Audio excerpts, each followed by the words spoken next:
you ever been on a podcast before? Mm-hmm. I never have. Nice. Listen to them all the time, but I've never been. Never been on one. What do you listen to? It's just random stuff. A lot of theology stuff. Like there's a 1517 stuff. And it's sure. Yeah. 40 minutes in the Old Testament, which is a really good one. And then NPR is always a good one too. I listen to their TED Talks all the time. Okay. Love TED Talks. Nice. I'm gonna keep parts of this in here for an introduction, but not all of it. But anyways. All right. Hello. Welcome to Let's Talk About That, Episode 3, the Family Life Podcast of Peace Lutheran Ministries. I should probably stop slouching. This is Episode 3. It's the last of our 3 introduction episodes. And I'm joined today with our newest vicar, Jacob Sipes. Yeah. So we're going to get to know Vicar Jacob a little bit. And we're also going to talk about something that I think goes in with the introduction stuff, and that is, I mentioned it, I think, in the first episode with Pastor Dave, is not being an expert in everything. We're going to touch on that, too, a little bit, because that's pretty important. So, first, let's get to know Vicar Jacob. So, Vicar Jacob, where are you originally from? Have you lived in more than one place? I have, actually. I have lived in, 3 or 4 different places. So, I'm originally from Seymour, Indiana, and grew up there, born there, was there till I was 18, went through high school there, and then went to Concordia, Chicago, and that was kind of in River Forest area, so the western suburbs of Chicago is where Concordia is. Lived there for 4 years, had an apartment there, that was really nice, lived there with a couple guys, we split up the rent, kind of made it affordable, that was really nice. Mm-hmm. It was a block away from campus, so we still were kind of in contact with some of the on-campus things, which is really nice. Moved from Concordia, Chicago, River Forest, Illinois, down to St. Louis, Missouri for seminary education. Was there for 2 years, and then moved here to Antigo this past summer. So a few different places, yeah. Okay.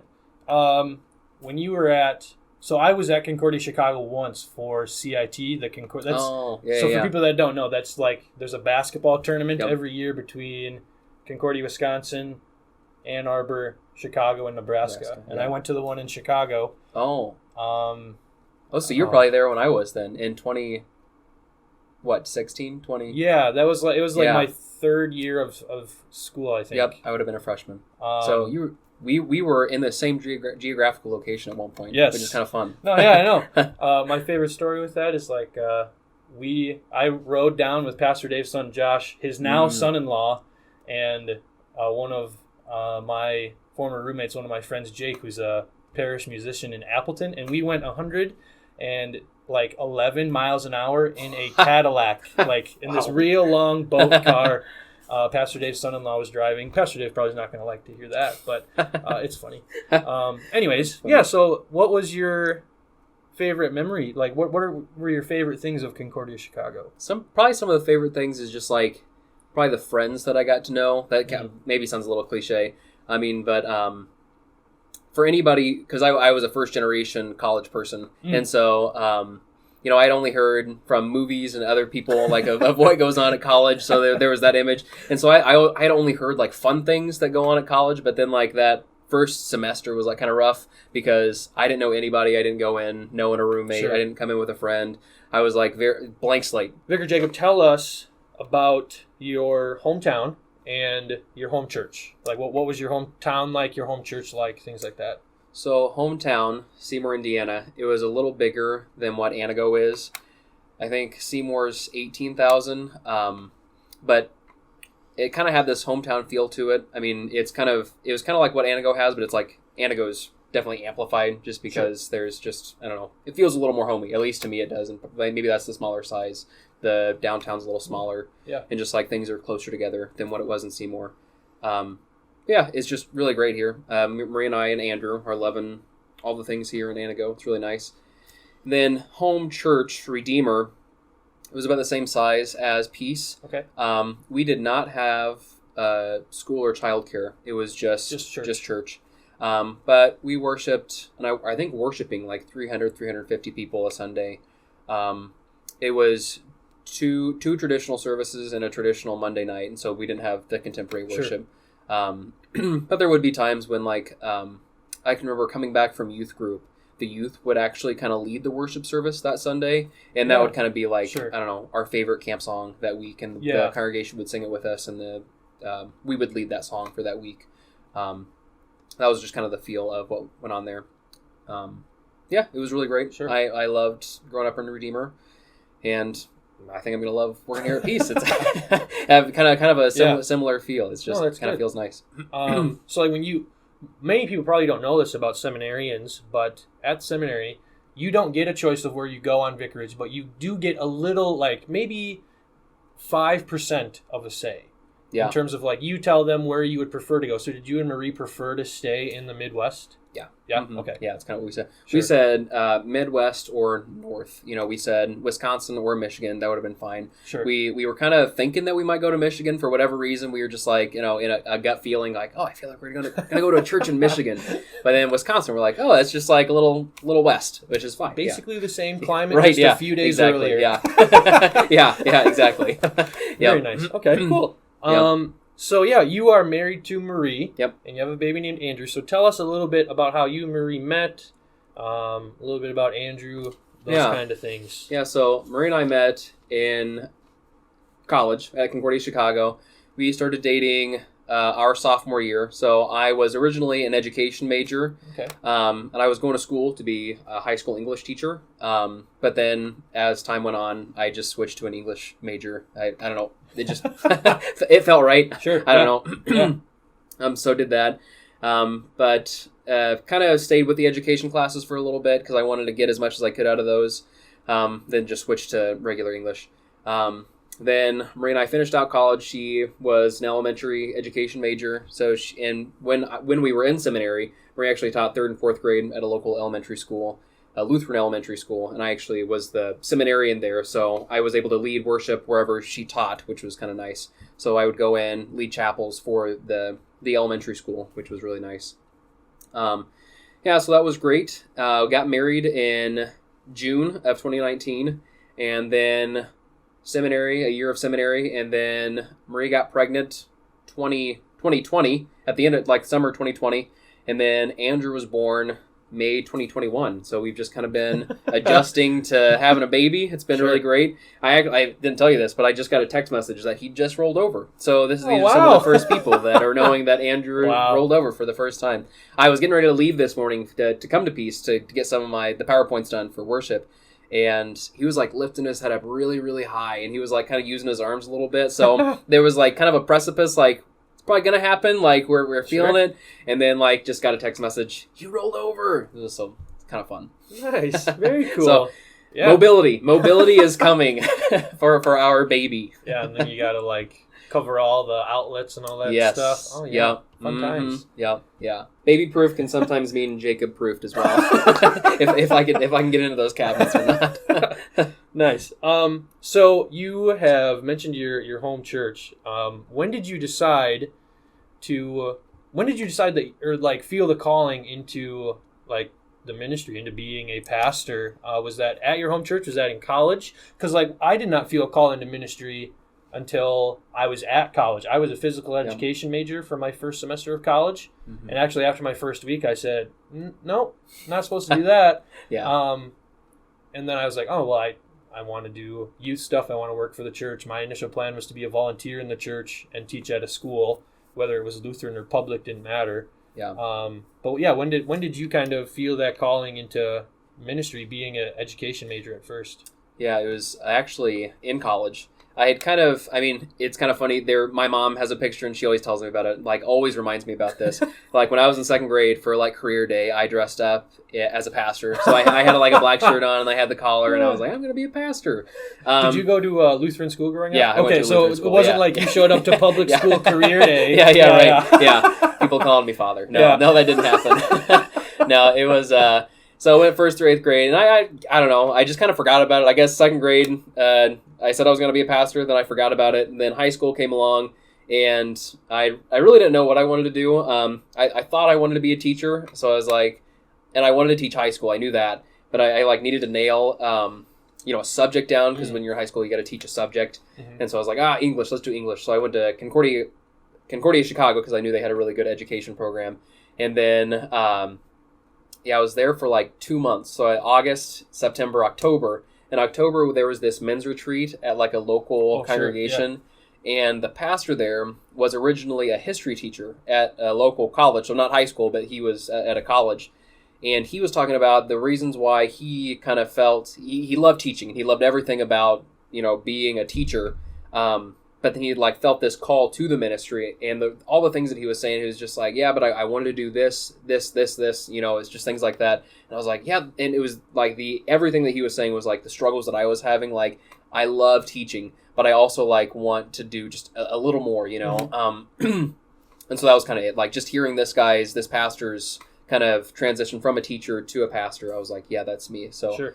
I'm going to skip being a teacher, because I know as a pastor you teach a lot. Like, you just get to interact with kids, and you teach Bible class, you teach confirmation, you teach adult here, Bible class, everything. So I still wanted to have that teaching component of because every teacher loves the moment where it's like, aha, you finally get this, you get to learn this new thing. I wanted that, but then I wanted to also do other things as well. So that was kind of it. And so, were you a Lutheran education major? Mm-hmm. Okay, so nice. Yeah, I was supposed to be a Lutheran education major my first semester, but my advisor had it messed up, and I was public ed, so I had to retake some religion classes. College was fun for me. It was a grind.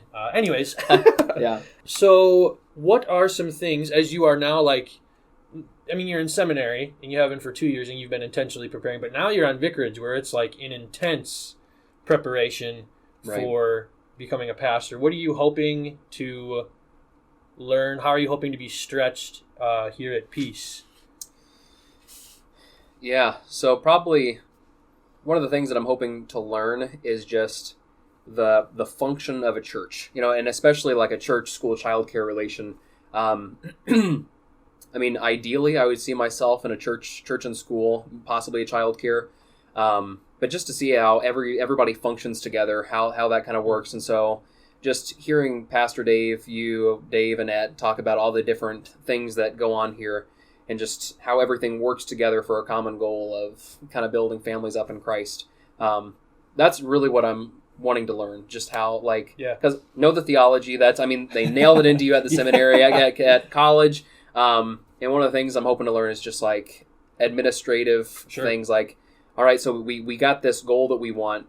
How do we practically get that accomplished in this particular community? Yeah. And so that's kind of what I'm hoping to learn here at Peace, and that's good. I'm already learning so far. Yeah, you're in a good environment for that, because everything here is very holistic in the sense of nothing is separate. And we were talking about this off camera, that there are some churches that aren't that way, right? That aren't like Peace, where everything is considered one ministry, even though they are separate, like the body of Christ, one body, separate things going on. Some churches are very, that this is the church, this is the school. They may interact occasionally, but it's not, always cohesive. So yeah, good. Hopefully you'll be able to. You will be able to. You'll be forced to in some cases. Yeah. But yeah, no, that's good. That's awesome. The last question for an introduction and kind of transition into the meat of experts and whatnot, as we've kind of called it, is how did your parents instill the importance of being a Christian with you? How did your parents share Jesus with you? Because you went to Lutheran school, things like that. What did they do to share the faith with you growing up? Yeah, so a lot of that was just my parents went to church, and it was it was never a debate. It was never up for debate. It was always it's Sunday morning, we're going to church. That's just what you do. Mm-hmm. So week in, week out, all the time. We never really missed a Sunday.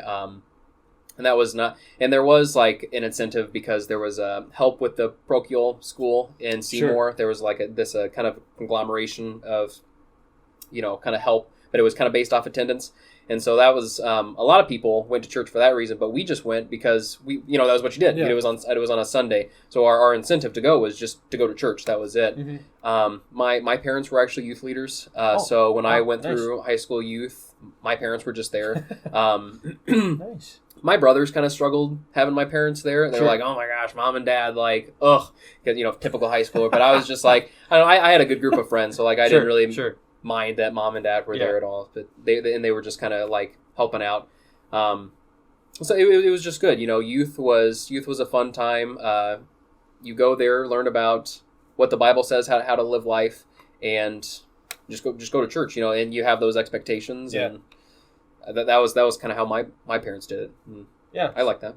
No, yeah. So basically you're saying, we highlighted this in the episode 2 with Pastor Dave, is your parents took you to church, and I would assume took you to youth group too, and they were volunteering in youth group. So like you were seeing them live out their faith, which we might not always think about consciously, but like it is in the back of everyone's mind, like, oh, this is important because it's important for my parents. And it might be awkward for different people and different, like your brothers, for instance, like not every youth responds well to their parents being involved in youth group in that intentional of a way. But there's other ways we can be involved. Anyways, so we're talking about experts, kind of transitioning from Vicar Jacob. It's not all about you. No, I'm just kidding.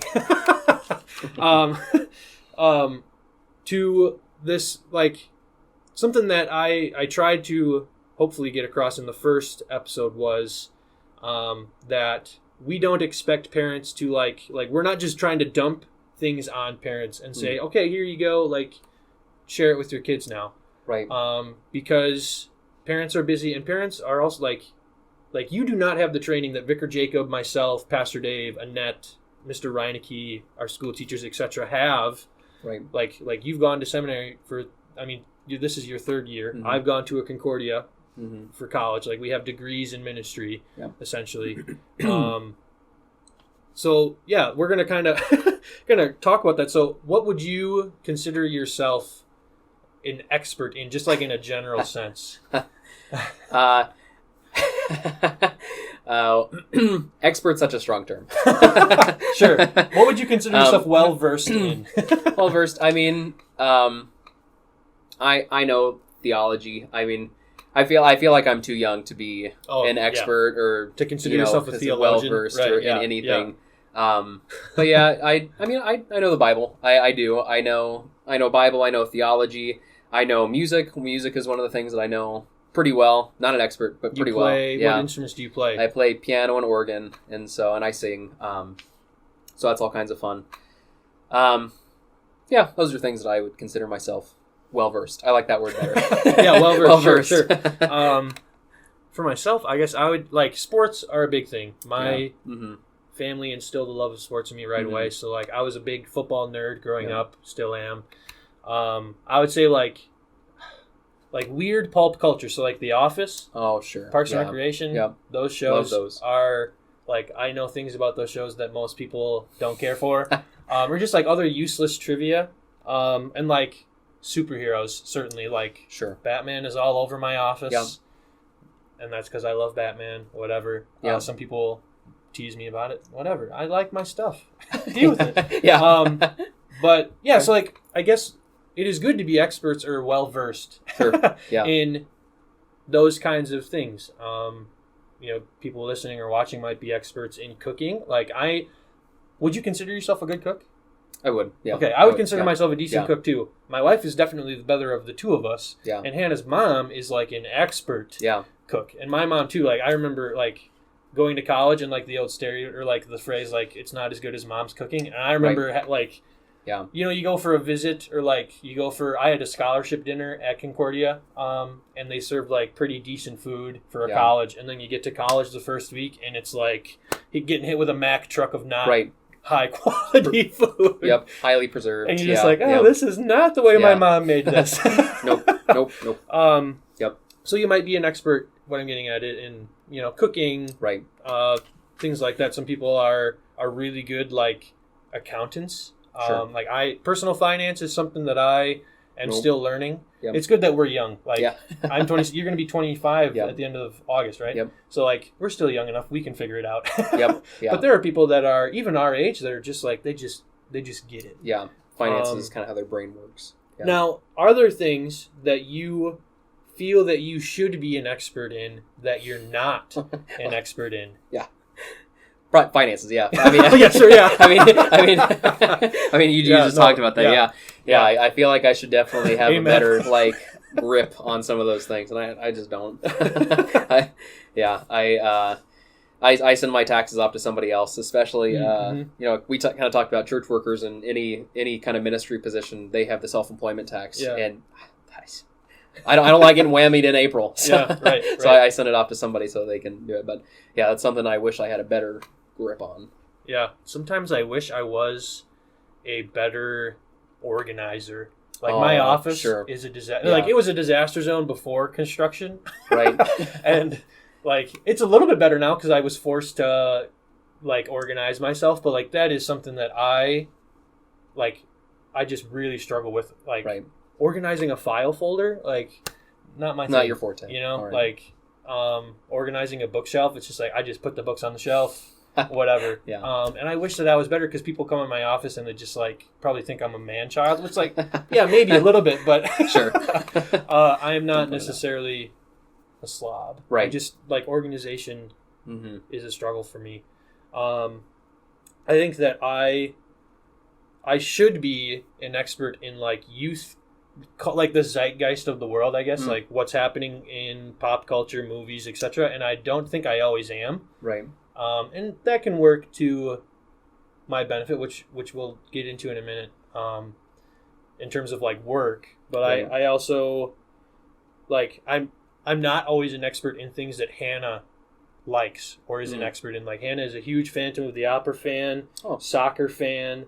Like I'm not necessarily like you know, I didn't know that the soccer field was called a pitch until I was dating Hannah. All right. Like, yeah, no idea. I did not know that. So are there any other things like that, like where you think maybe you should be an expert in, and not necessarily that you're not, but maybe that you're working towards, anything like that?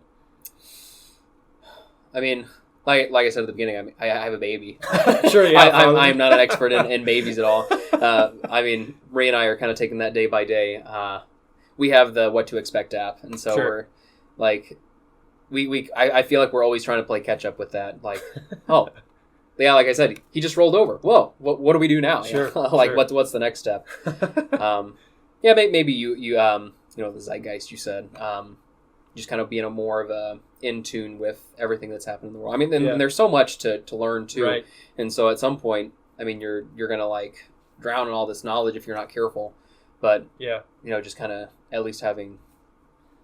Maybe touching that surface level of like just kind of a baseline, dipping your toe in the water. Yeah, that is something that I try to do, and it doesn't always work out. And that's kind of what we're getting at here is like as parents, something that I've been, even though I'm 26 and I started here and I was 22, something that happens every so often, and it's a good thing it happens. I don't want to sound like I'm complaining about it, is parents come up to me and they ask me something that like just kind of surprises me. Like, can you tell me more about this or more about that?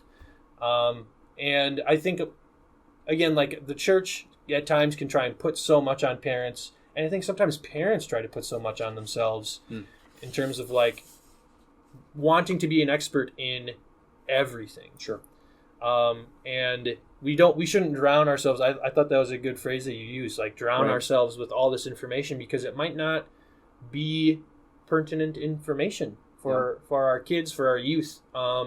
Like for example, in terms of like the entire youth group here at Peace, like we have a lot of freshmen coming into the youth group this year. They don't care about Star Wars. Right. Yeah. They told me as much in the 2 years I taught them in confirmation. Yeah. They don't care about Star Wars. So it's like, okay, what do you care about? Like, what are movies you actually are watching and stuff? And like they're not really into Marvel movies a ton. Some of them are. Oh, that's kind of crazy. But like, yeah, isn't that crazy? Like our generation is like all about that stuff. Right.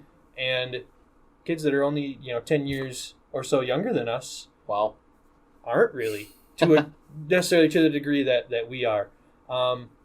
So the question that we're kind of trying to answer now, I guess, is do parents, adults, need to know everything about youth culture? And the answer is no. No. Yeah. Like you should be an expert in what your child is an expert in. So like, I'll share some experiences from my life, and if you can share some too. Is like as a kid growing up, like my dad was a huge baseball fan and basketball fan, and watched football certainly, but like football was maybe on the fringe of his like knowledge of sports. Yeah. Whereas he knows a lot about baseball and knows a lot about basketball, and for me, I did not really like baseball very much growing up. And I liked basketball, but like football was my thing. And so my dad, like, put aside, like my brother and I stopped playing baseball after our freshman years of high school. which was pretty. I think that was pretty hard for my dad. Yeah. But he was able to put like his love for baseball aside a little bit and be like, okay, like Brandon, my older brother, really loved track and field. And that was very new for my dad, but he still like invested into learning more about track and field because that's what his son liked. Yeah. Or like for me with football, it was like my dad was willing to ask me. He was willing to not be the expert. Right. Is kind of what I'm getting at. And he was willing to ask me questions about the Packer game or etc. And he still does. Like he still asks my opinion on some of that stuff, which I think that is maybe more valuable for youth, for kids growing up than just like doing a ton of research and knowing everything right away and maybe correcting them a lot. Like sometimes we have to let youth explain it to us, I guess. Right. And that is like in terms of sports, that's something that my dad did, I think, a pretty good job with. Right. Do you have a similar experience, maybe? Yeah. Well, just, and I'm not trying to copy you. No, that's okay. But I did play football in high school, and I just remember, I'm sure you had this too, but it was like my dad would talk to me after the game, and he would be in the stands, and he would just kind of like give me a talking to, and in the moment, like I hated it because I'm just like, I don't want to be criticized, but I mean, he was honestly trying to better me, and like it was like, I don't know, he would just watch me on the field. He's like, you're not staying low enough. You're just not staying down. That's why you get creamed every single time. I'm glad. Do you have any other points on like not being an expert? Any other? I mean, it's weird to have us talk about this because we're not like you're a fresh parent. Yep. And I'm not a parent. Yep. But what other thoughts do you have on parents not needing to be experts in everything? Yeah, and I mean, it's kind of that classic thought of, just the pure, like admitting that you're not an expert at anything, and like saying that, I'm not an expert in, my kid, because I'm not. I'm not an expert in my kid, and he's not even talking. But when that progresses, he might be able to tell me what's wrong with him. He might not. But just the admitting that you don't know those things, but like the willingness to learn is like key. And that's a little cliche, but I mean it's so vitally important to just know to be willing. And like willing to. Like doing research is good. Hopefully you didn't take away that I don't think you should do research because you should. Like if your kid is watching a ton of YouTube, you should definitely know like the popular YouTubers that are out there. Or like if they're watching Netflix, you should definitely know what kind of shows they're watching. There's different ways you can go about doing that. Right. You can look at watch history, whatever. But yeah, take like to listen to your kids and have them kind of teach you along the way, I think is huge. Something that was shared with me at one point was taking a non-judgmental stance when being taught by someone younger than you. And like you can certainly do it with someone that's older than you, but with someone, especially like it's harder to be taught by someone that is younger than you, almost always. So taking a non-judgmental stance is essentially like not putting them. It's not like a physical stance you take. It's just like a mentality of not judging your child for liking something or being interested in something, being an expert in something that you maybe don't understand, like TikTok. Right. I don't get TikTok. I don't have TikTok. I don't really understand it. I understood Vine though, which is like if you know what TikTok is, Vine was essentially the same thing, except it wasn't dancing. But like, so I let the senior high youth kind of explain TikTok to me, what's popular on TikTok, why it's popular on TikTok. And it's like, okay, you shared it with me. I'm not going to judge you for it. I might tease them about it. But I think that they're like, that's a fine line to walk. But then also like anime is so big right now. And I don't watch a lot of anime or any anime, but there's tons of youth that do it, and kids and people our age do it. I have friends that do it, and it's like, what? Okay, why teach me about it? And like you're actually wanting them to teach you about it. So that's the first part, and then the second part is of course like course correcting as needed. Exactly. Not just being like, well, that's not how it's supposed to be. Like letting them say their full thought, and then gently course correcting as needed. Because sometimes kids are into things that they shouldn't be. Or things that might be dangerous or or might lead to dangerous things, and kind of making sure that we are like a rudder on a boat. Right. Like the rudder on the boat is used to steer you in the right direction. It is not used to propel you. It is just steering you, and kind of using that in a non-judgmental stance and way, I think is big. And that's something that I've tried to put in practice with our senior high and junior high youth. Yeah. I look forward to being able to do that eventually as a parent. But that is something that was shared with me that I thought would be good to share with all of you. Right, yeah. I like that non-judgmental stance. And like, I don't know, maybe just to put terms on it, I think about it in terms of like a parole officer as like the judgmental stance. Yeah. And then like, I don't know, like a role model. Like that role model just leads by example and is totally a guide. And, you know, doesn't really take, you know, say a judgmental stance like a parole officer, right? Right. But like, you know, a role model kind of offers that way of life and kind of guides as needed. Yeah. Like a rudder. Yeah. Yeah. I think I like that. Yeah, that's huge. So there are discussion questions for you, for parents, for you and, you know, your spouse and other adults, and for you and your kids to kind of, the discussion questions for you and your kids are actually questions that you can ask that hopefully will apply to anything that your kid is an expert in that you might not be, and you maybe want to learn more about that, because again, that might not be a skill that you have used before. So you can check those out on our website. If you're watching on YouTube, the link in the description. Thank you so much for watching and listening. We're gonna move, like we're in front of the Martin Luther painting again, but eventually we're going to move into Vicar Jacob's office. Yep. And Vicar Jacob's moving out to a different office once the building project is done. But thank you, Vicar Jacob, for being on for the first time. You'll be on plenty of times. You don't really get a say.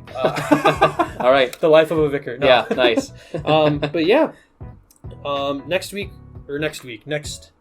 time in 2 weeks, we're going to talk about how we can start to form habits. That's like the first series coming out of this introduction is how do we form habits of reading the Bible on our own, but also with our family, prayer, and going to church. And the next episode will be kind of just an introduction to forming habits, why they're important, habits that we have already formed. So looking forward to that. Right. So nice. God's blessings on whenever you're watching this. Your week, day, month, year. God's blessings to you as you go and serve the children and the young people in your life. Yeah.